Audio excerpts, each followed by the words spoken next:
Have you ever met someone who just seems solid, like really grounded? It's a quality we call maturity. But what if I told you it has almost nothing to do with how many birthdays you've had? Today, we're going to dive into the 10 real signs of true maturity. And spoiler alert, it's all about your mindset. Seriously, when I say the word maturity, what's the first thing that pops into your head? A certain age, right?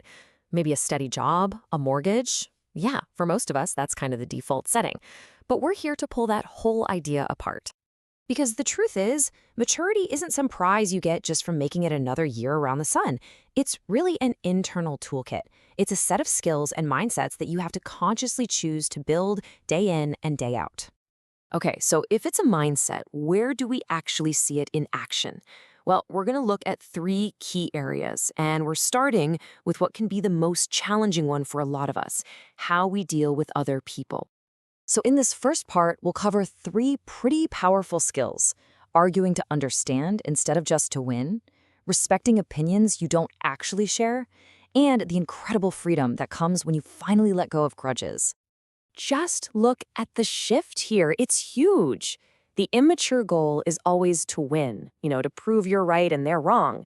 But the mature goal, it's to understand. You're switching from seeking correction to seeking connection, and that changes everything. And this flows right into respecting different opinions. Look, it's not about agreeing with everybody all the time. It's about having the wisdom to just pause and ask yourself, is this really the hill I want to die on? You start to realize that your own peace of mind is way more valuable than winning some trivial argument. And that leads us to this: letting go of grudges. Wow, this quote just says it all, doesn't it? Holding on to all that anger really is like drinking poison and then hoping the other person gets sick. Maturity is realizing that forgiveness is actually an act of self-preservation. You're not letting them off the hook, you're taking yourself off of it. Of course, being mature with other people is, well, it's pretty much impossible if you haven't done the work on yourself first. And that's why the second piece of this puzzle is all about mastering your own inner world. So, here we're digging into three interconnected superpowers: learning how to manage your emotions, creating that crucial pause before you react, and finding your calm right in the middle of a storm. Just think about it for a second. Someone cuts you off in traffic, or you get one of those frustrating emails from your boss. What is your immediate gut reaction? That hot flash of anger, that spike of anxiety? That's exactly what we're talking about here. The secret, the real trick, is creating this tiny little pocket of space between that trigger and your response. We can call it the mature pause. First, just acknowledge the feeling. Okay, I'm feeling angry. Second, and this is the key, just pause. Take one deep breath. In that single moment, you take your power back. And then third, from that place, you actually get to choose how you respond, instead of just reacting on autopilot. This whole process actually has a name. It's called emotional regulation. And honestly, this is the real superpower of maturity. It's the ability to manage your own inner state, no matter what chaos is happening on the outside. It's like being the thermostat for your life, setting the temperature yourself, instead of just being the thermometer that reacts to whatever's around you. All right, so we've covered how maturity looks with other people and how it looks inside ourselves. Now, let's get to the bedrock, the foundational mindset that makes all of those other behaviors even possible in the first place. In this final section, we're going to look at 4 core principles: valuing peace over drama, freeing yourself from that constant need for validation, and the really powerful duo of accepting your mistakes and taking full responsibility for your actions.